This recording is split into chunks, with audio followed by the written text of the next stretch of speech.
Boa noite, meus irmãos. Que bom nós estarmos aqui novamente. E convido você a abrir sua Bíblia, lá no Salmo 121.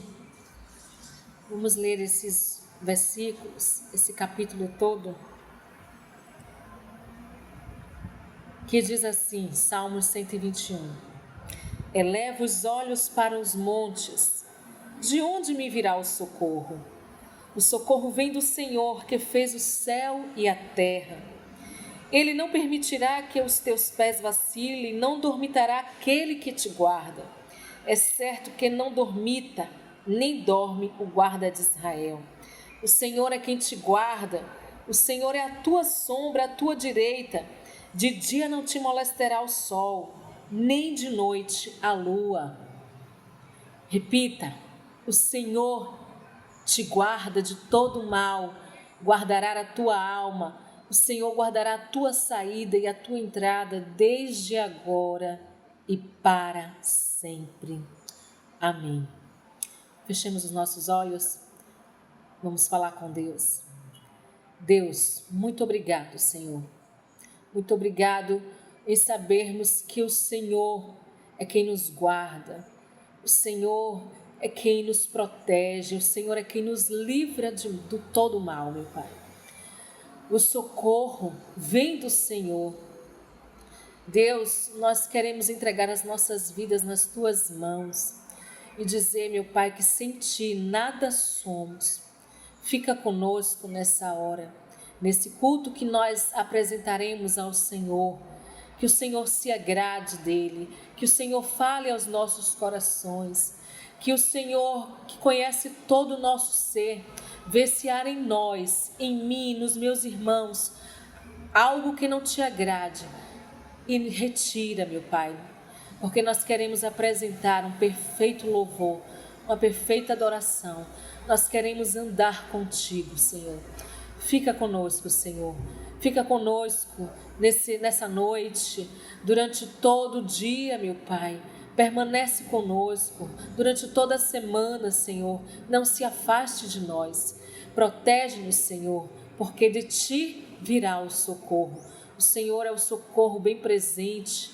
Fica conosco, Senhor. Essa é a nossa oração, no nome santo de Jesus. Amém. Boa noite, minha igreja. Vamos louvar. Todo joelho se dobrará e toda língua proclamará que Jesus Cristo é o Senhor. Todo joelho se dobrará e toda língua proclamará que Jesus Cristo é o Senhor. Nada poderá me abalar, nada poderá me derrotar, que a minha força e vitória é Jesus. Quero viver tua palavra, quero ser cheio do teu Espírito, mas só te peço, livra-me do mal. Quero viver tua palavra, quero ser cheio do teu Espírito, mas só te peço, livra-me do mal. Jesus, Jesus.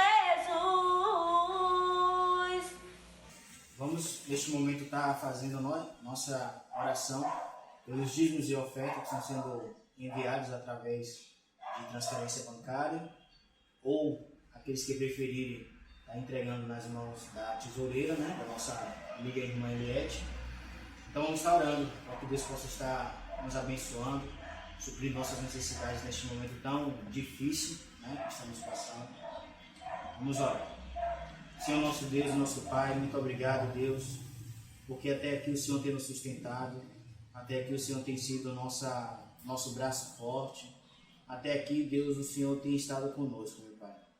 Queremos te pedir, Deus, em nome de Jesus, que o Senhor possa estar visitando, Deus, cada irmão, cada irmã, neste momento, Deus, nesses tempos tão difíceis, que o Senhor possa estar visitando, suprindo as necessidades de cada um, que o Senhor possa estar, Deus, enchendo, Deus, as suas dispensas, aqueles que necessitam, que estão passando necessidade, que o Senhor, Deus, possa entrar com providência, com provisão na vida dessas pessoas, meu Deus.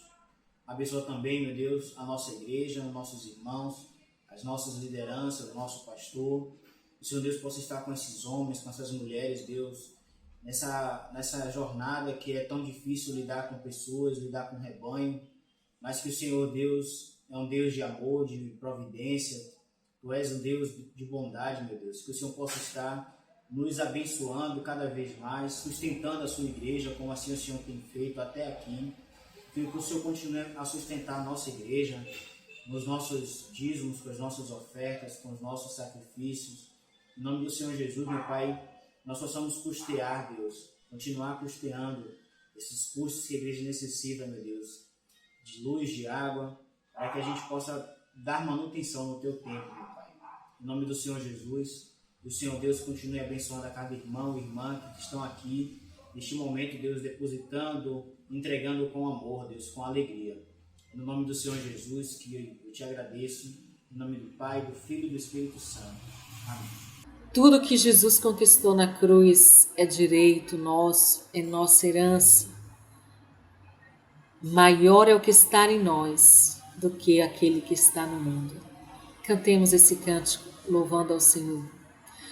Tudo que Jesus conquistou na cruz é direito nosso, é nossa herança.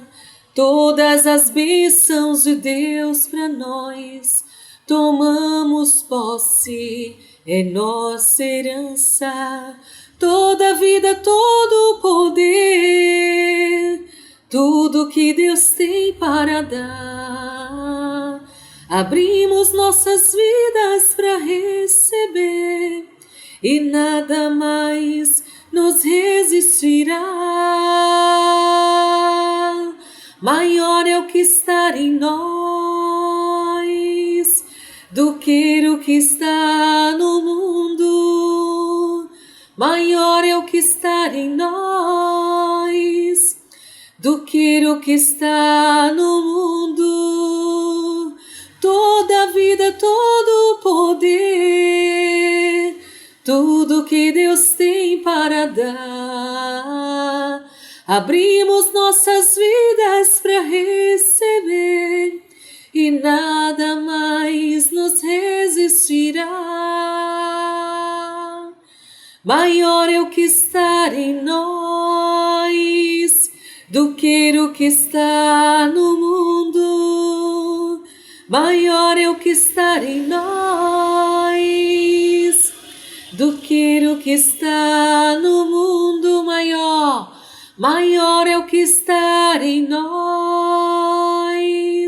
do que o que está no mundo. Deus, nós te louvamos, nós bendizemos ao Senhor, na certeza de sabermos a quem nós estamos crendo. Há um Deus vivo, há um Deus poderoso, há um Deus que cuida de nós, aquele que olha por nós, aquele que faz o impossível acontecer.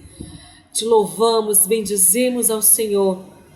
Te agradecemos todas as horas por o Senhor ser o nosso Deus, um Deus que vivo está, um Deus que tem cuidado de nós, um Deus que é bem maior do que os nossos problemas, um Deus que é bem maior do que qualquer situação que o mundo esteja vivendo. Nós te louvamos e bendizemos ao Senhor em todo o tempo. Louvado seja o Senhor. Amém. Boa noite, gente.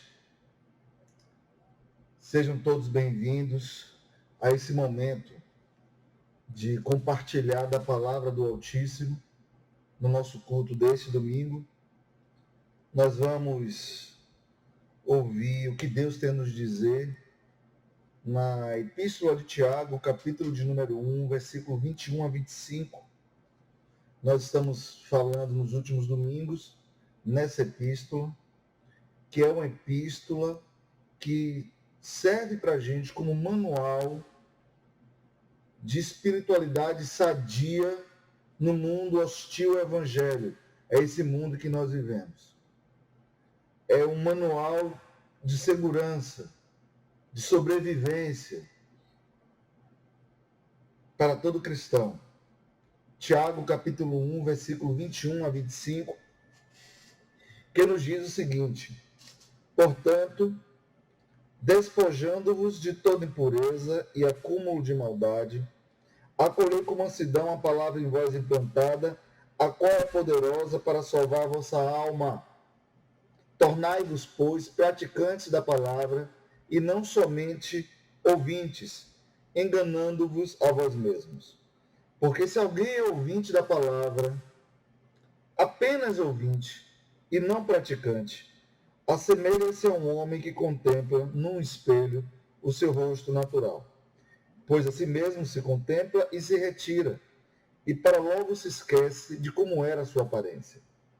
Mas aquele que considera atentamente na lei perfeita, lei da liberdade, e nela persevera, não sendo ouvinte negligente, mas operoso praticante, esse será bem-aventurado em tudo o que realizar.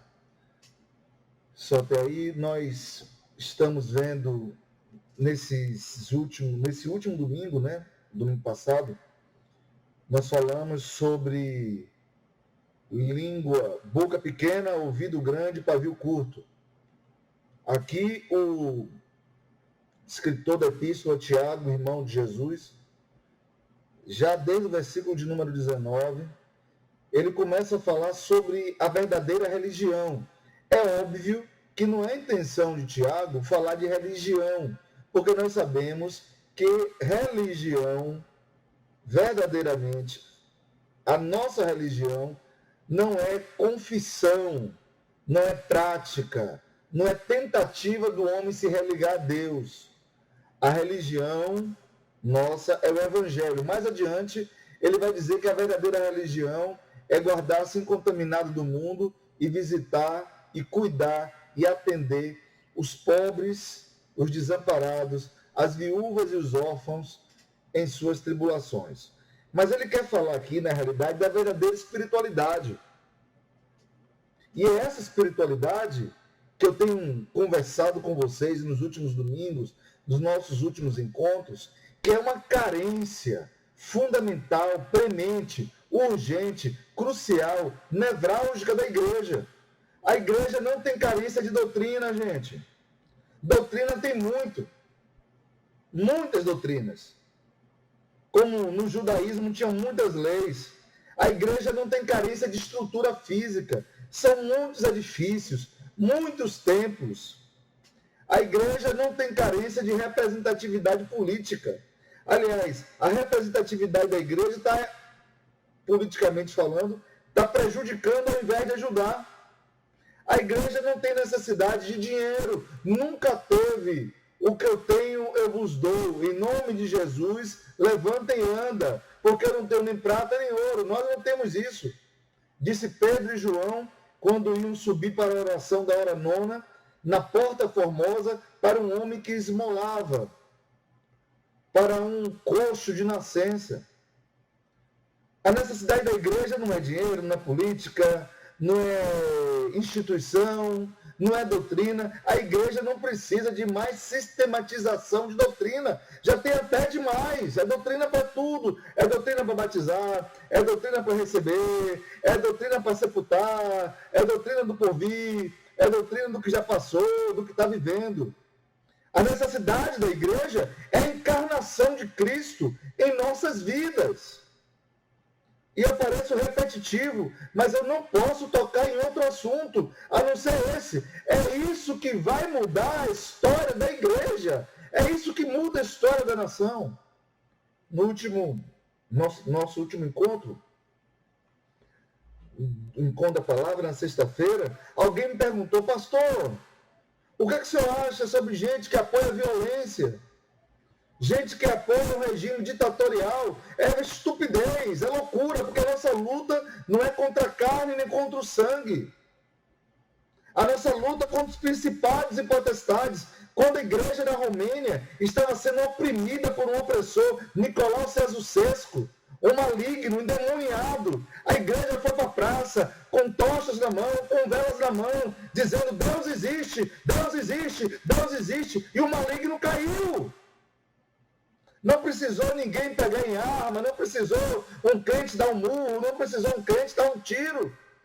Nós somos embaixadores da paz, porque quem nos salvou é o príncipe da paz. E isso tem que estar entranhado em nossa vida. O Senhor Jesus rechaçou os seus discípulos, porque os seus discípulos queriam um Messias bélico, um Messias que libertasse o povo da dominação de Roma. Os discípulos queriam um Messias que montasse no cavalo, que empunhasse uma espada e derramasse sangue gentil. E o Senhor Jesus falou o seguinte: o meu reino não é desse mundo. O meu reino é de paz, de amor, de misericórdia. Nesse mundo em que nós estamos, nós precisamos fazer que repouse, que se instaure o reino dos céus. E o reino dos céus é misericórdia, é justiça, é amor, é longanimidade, é paz, é perdão. Então a igreja necessita urgentemente encarnar Cristo. Porque tem muita gente encarnando só doutrina. E continua com a vida seca, oca, vazia. Tem muita gente que encarna uma apologética, uma defesa da fé. Tem muita gente entrando na ordem dos advogados do céu, querendo defender Deus. Deus não precisa de sua defesa. Porque Deus não é surdo para que não ouça. Deus não é mudo para que não possa falar. Deus não tem a mão ressecada. O Senhor não tem nenhuma debilidade no agir. Deus é Deus. Então, para de querer ajudar Deus naquilo que Deus não pediu a sua ajuda. A nossa missão não é sermos os defensores, os paráclitos da divindade. Ao contrário, é Ele que se coloca ao nosso lado para nos defender. Deus não precisa de defesa. Então, para de querer lutar contra as pessoas, querendo matar aqueles que não são da sua fé. Quem tem esse comportamento é justamente aquelas pessoas que nós condenamos, né? Gente que crê em outras divindades, que tem esse comportamento de matar os infiéis, é o Islã. E nós, às vezes, nos tornamos piores do que eles. Tem gente hoje que, se pudesse, amarrava uma bomba e matava todos aqueles que não confessam a fé evangélica. Tem muitas pessoas que se alegram com a morte do ímpio. O mundo está revoltado com a morte de um negro norte-americano na cidade de Minnesota.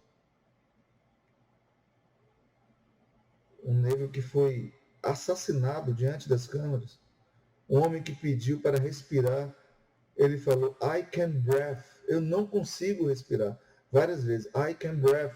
Eu não consigo respirar. E mesmo assim, o joelho de um branco oprimiu as vias aéreas daquele homem a ponto de não fazer chegar aos pulmões o ar que lhe era necessário para viver. E isso tudo tem causado uma comoção muito grande no mundo. E tem muitos crentes achando que aquele homem, porque era suspeito, se vocês não sabiam, a polícia foi chamada porque ele tinha passado uma nota de $20. E era uma nota falsa. Talvez ele nem soubesse que a nota era falsa. E se fosse falsa? E se ele fosse o falsificador de todo o tesouro norte-americano? Não importa. Nada justifica uma vida ser ceifada daquela forma. Não apresentava resistência a ninguém. Então a igreja às vezes fala, aí é bem pouco, tem que morrer. Chama de vagabundo, chama de maligno, chama de inimigo, chama de tanta coisa, de pombo sujo. E não é a violência, gente, que vai fazer com que o reino dos céus se instaure no coração das pessoas. Mais uma vez eu vos digo, o pastor Martin Luther King Jr., quando foi incitado pelos seus pares a agir com a mesma proporção de violência, com que os negros norte-americanos estavam sofrendo. Ele disse que a violência, quando é utilizada para reprimir a violência, faz com que a violência caia num espiral sem fim. O que interrompe a violência é o amor, que é o maior armamento com o qual alguém pode se armar. A essência de Deus não é arma. A essência de Deus não é ódio. A essência de Deus não é vingança. A essência de Deus não é tiro. A essência de Deus não é morte. A essência do Senhor é amor, porque Deus é amor. E todo aquele que ama é nascido de Deus e conhece a Deus. A igreja precisa encarnar Jesus Cristo. Acorda, irmão. Acorda, minha irmã. Em nome de Jesus. Acorda enquanto há tempo, porque o Mestre está às portas. E quando ele voltar, ele mesmo disse: porventura achará o Filho do Homem fé na terra? Se aqueles que se dizem seguidores de Jesus são mais amantes do ódio e do sangue do que do perdão e do amor. E a verdadeira religiosidade, a verdadeira religião, melhor dizendo, não é confissão, não é denominação, não é prática, a verdadeira não é prática litúrgica. A verdadeira religião, ele vai dizer desde o versículo de número 19, que é ter ouvido pequeno, aliás, ouvido grande, desculpe, para ouvir mais, boca pequena para falar menos. Alguns dizem que Deus nos deu 2 ouvidos, mas uma boca que tem uma língua cercada de dentes. Para dizer o seguinte: ó língua, trabalhe menos, deixe que o ouvido trabalhe mais em seu lugar. E ele diz também que nós não devemos nos irar, devemos ter longanimidade. Por que Deus não destruiu ainda a humanidade?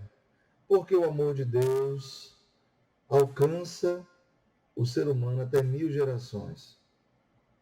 E diz lá que a ira do Senhor vai até a 4ª geração. Sempre as Escrituras dão uma ideia de que o amor de Deus suplanta a sua ira. Aliás, sobre a ira de Deus, nós nem podemos falar com propriedade sobre o que é a ira de Deus, que nenhum ser humano experimentou a ira de Deus. A ira de Deus aniquilaria qualquer existência, seja ela de um corpo inanimado ou não. E agora ele vai nos falar dos versículos 21 a 25 sobre exercício da espiritualidade. Além de ouvido maior, boca menor e pavio longo, ele vai falar aqui agora sobre 3 coisas que são evidências de uma verdadeira espiritualidade. A primeira delas está no versículo de número 21, quando ele diz: despojando-vos de toda impureza. O exercício da verdadeira espiritualidade se dá com a asepsia, com a limpeza da sujeira do mundo que nos cerca. E não é uma asepsia da pessoa que está no mundo. Não é uma asepsia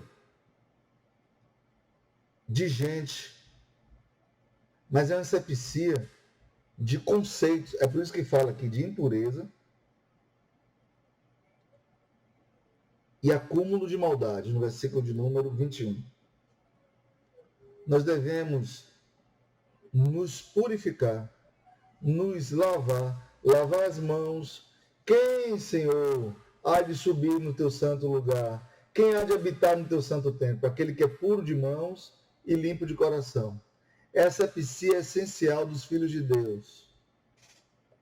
Tem muita gente que fica muito revoltadinha com o crescimento de movimentos LGBTs, de homossexualidade, mas fica muito pouco revoltada com corrupção, com a raiva, com o ódio. Fica muito pouco revoltada quando um irmão mente contra o outro, quando o mundo apoia a morte do inocente. essa asepsia, essa purificação que demonstra a verdadeira espiritualidade, ela começa de dentro. Esse acúmulo de maldade não é algo que se acumule fora, mas é algo que vai acumulando no nosso coração. Tem muita gente que guarda lixo debaixo do tapete do coração. Como é que está o teu coração? O teu coração é um coração limpo, puro, desprovido de maldade. Se você tiver a oportunidade de cortar a cabeça do seu inimigo, o que é que você faria? Você descontaria na mesma moeda ou você demonstraria o caráter e o amor de Deus para com a vida dele? Quando Davi teve a oportunidade de cortar a cabeça de Saul, e Davi tinha, na realidade, até argumentos para fazê-lo, alegando até legítima defesa, porque Saul estava buscando Davi para matá-lo. Davi, ao invés de matar Saul, Davi demonstrou: ó rei Saul, eu poupei a sua vida, porque eu não levanto a minha espada contra um ungido do Senhor. Poupei a sua vida. Acúmulo de maldade não se dá fora. Meus irmãos, em nome de Jesus, não fique achando que o mundo hoje é pior do que foi no passado. O mundo sempre foi ruim. É óbvio que nós estamos vivendo uma época que aqueles que deveriam ser bons estão se tornando maus. A igreja cristã apoiou o nazismo na Alemanha, do nacionalsocialismo. Apoiou o nazismo, não se espante com isso. Essa igreja apoiou a morte de inocentes no Brasil na década de 60 e de 70. Gente inocente, população ribeirinha no Rio Araguaia foi exterminada com a anuência da igreja, que baixou ou balançou a cabeça ou lavou as mãos. A igreja foi conivente com a escravidão na Índia, do Império Britânico, a dilapidação dos recursos de um país pela coroa inglesa. A igreja foi conivente com a morte de tanta gente. A igreja nos Estados Unidos, mormente no sul dos Estados Unidos, apoiou a morte de negros. Os membros da Ku Klux Klan, na sua maioria, eram membros de igrejas evangélicas. Isso mostra para a gente que o verdadeiro Filho de Deus não é aquele que diz: Senhor, Senhor, Senhor, em teu nome pregamos, em teu nome vivemos, em teu nome confessamos. Porque no último dia o Senhor vai dizer: apartai-vos de mim, malditos, não vos conheço, porque eu nunca me envolvi com a causa de vocês. Eu nunca me envolvi com a raiva, nem com ódio, nem com a morte de negros, nem com a morte de índios, nem com a morte de quem quer que seja, porque eu sou o Deus da graça e da restauração, não sou o Deus da destruição, porque quem veio destruir é o diabo, porque Jesus falou que ele veio para matar, roubar e destruir, e a igreja bate palma quando o diabo mata, rouba e destrói. Se livrar do acúmulo da maldade é pedir ao Senhor: Pai, purifica meu coração a cada dia, porque o mundo onde eu ando é sujo e eu tenho uma essência ligada à sujeira. Santifica a minha vida, Senhor. É rever os próprios atos. A verdadeira espiritualidade está em se reconhecer pecador e saber que pode pecar a qualquer momento e que só anda pecando. Segundo lugar, o texto nos fala: acolhei com mansidão a palavra em voz implantada. O texto está dizendo aí que a segunda característica da verdadeira espiritualidade, além da acepção, a segunda característica é a recepção da palavra de Deus. Essa recepção, ela não se dá na mente apenas. Nós sabemos que quando cultuamos, o nosso culto é racional. Mesmo que para o mundo seja loucura. Mas por que é racional? Porque para nós é uma razão. Eu estou cultuando ao Deus que criou os céus e a terra. Ao Senhor que mantém todo o universo. eu estou cultuando ao Deus que me resgatou das trevas, porque eu sei que eu andava nas trevas e agora eu ando na luz. Isso aí é a racionalidade do culto que prestamos a Deus. Esse acolhimento da palavra de Deus está em acolher a palavra como a criança acolhe. Essa recepção da palavra e é com mansidão. Engraçado, né? Não é com vaidade, porque os crentes estão muito vaidosos. Tem crente levantando o dedo em rixa contra o católico, dizendo que o católico vai para o inferno porque adora tal santo ou aquele outro santo, sem saber que tem muito crente com santo hoje, crendo em uma divindade humana, pecadora, nojenta, lasciva, gente colocando a divindade no pastor, e todo pastor que se disser Deus, ele seja anátema, porque só há um Deus, Criador dos céus e da terra, e não há nenhum outro Deus no qual importa que sejamos salvos, a não ser em Jesus Cristo. Então, se você está adorando seu pastor, peça perdão a Deus. Seu pastor é homem de carne e osso, peca e precisa de perdão dos pecados, como você precisa, é igualzinho a você. Aliás, ele foi chamado para te servir, não para ser o seu rei e você servi-lo. Acolher com mansidão se acolhe como uma criança. Acolher a palavra com mansidão se acolhe com ingenuidade, não com a soberba. Nós temos a verdade do Evangelho. Quem não tem a verdade do Evangelho merece morrer. Gente, que discurso nojento. Que discurso antibíblico. A igreja que matou não foi a igreja do Senhor, foi a igreja de Moisés. Foi a igreja da sinagoga. Foi a igreja que perseguiu o Evangelho na pessoa dos apóstolos. Os apóstolos morreram pelo Império Romano ou pelo poder de Herodes, e a igreja que se dizia igreja, os judeus, os da lei, os da sinagoga, apoiaram e se alegraram com isso. Há um texto no livro de Atos que diz que, vendo Herodes, que agradava aos judeus, a perseguição aos apóstolos de Jesus, cerrou no meio a Tiago. Não esse Tiago aqui, esse Tiago que é irmão de Jesus, mas Tiago, irmão de João, filho de Zebedeu. Nós precisamos, amada igreja, eu falo isso com toda alegria, com toda convicção do meu coração. Nós precisamos acolher a palavra de Deus com humildade. Nós não sabemos nada. Nós não somos senhores do conhecimento. Às vezes eu vejo muitos pastores soberbos, altivos, humilhando outros pastores, porque fez um seminário melhor.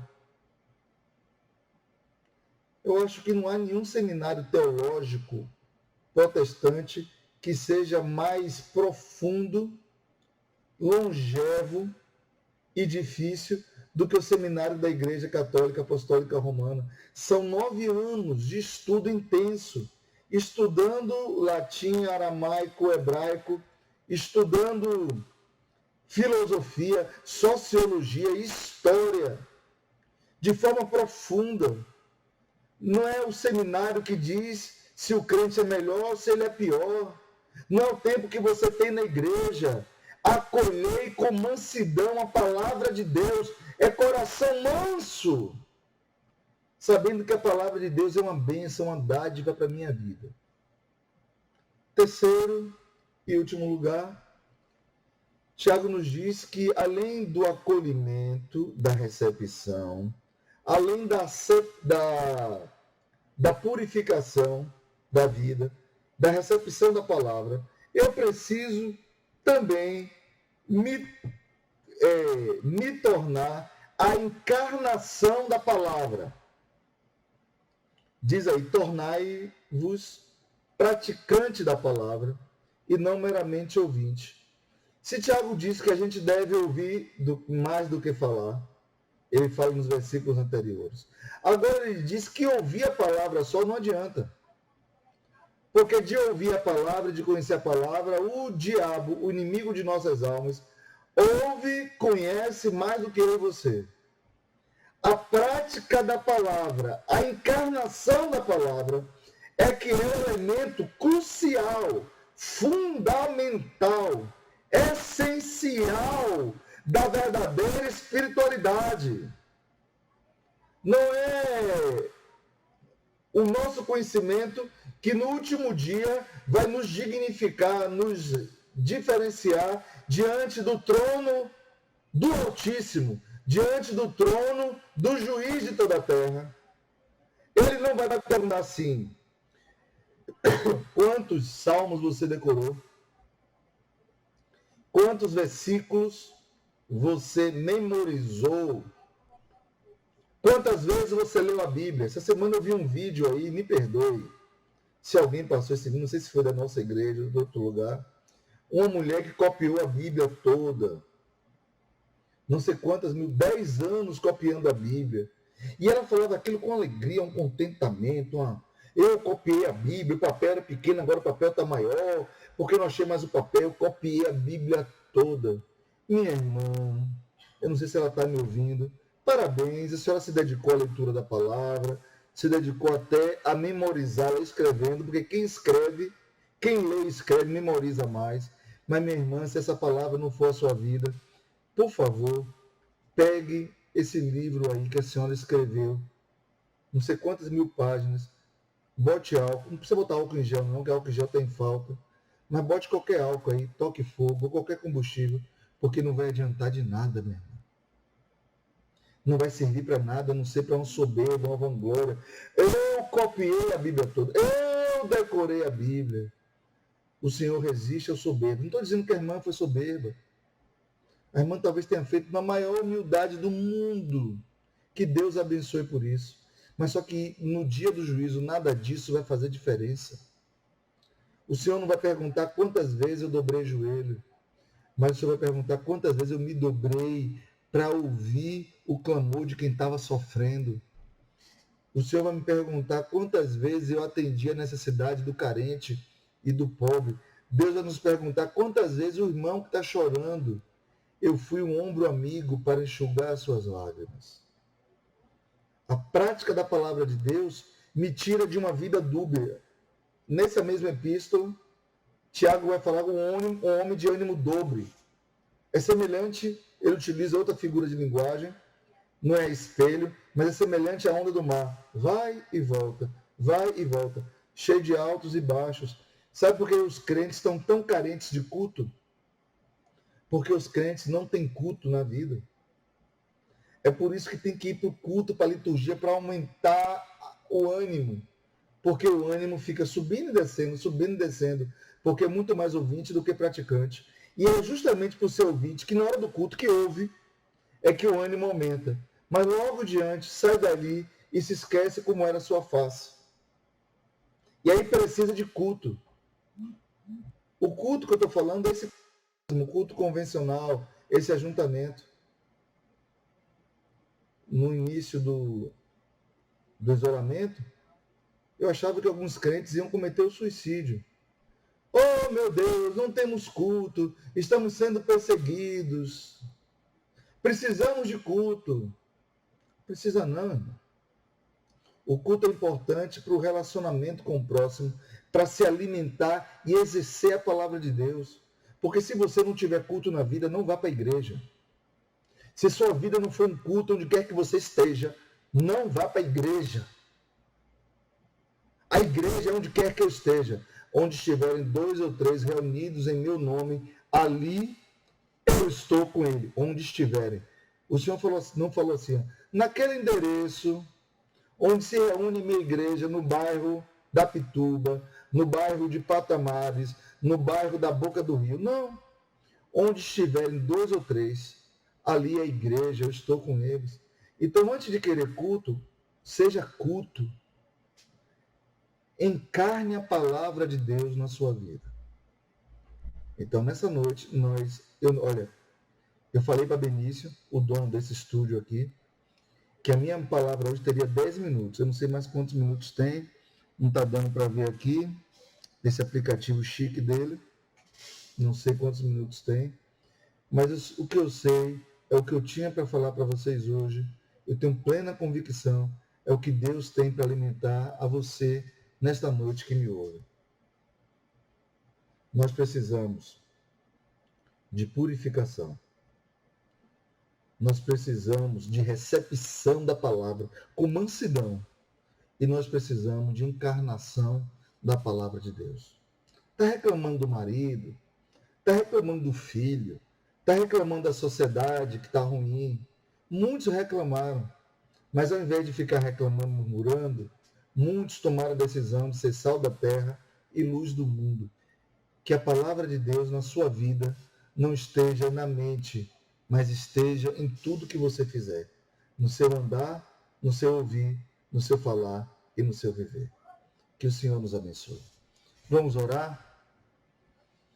Vamos orar agora e quero pedir que você, onde você estiver agora me ouvindo, baixe sua cabeça e que essa palavra encontre no seu coração um abrigo.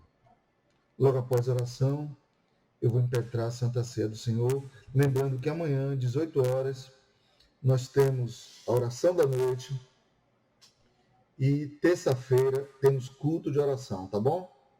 Senhor Deus, em primeiro lugar queremos te agradecer por quem Tu és. O Deus da nossa existência Tu és. O Deus de toda misericórdia e de toda bondade. Tu és o Deus que nos sustenta com a Tua boa e poderosa mão.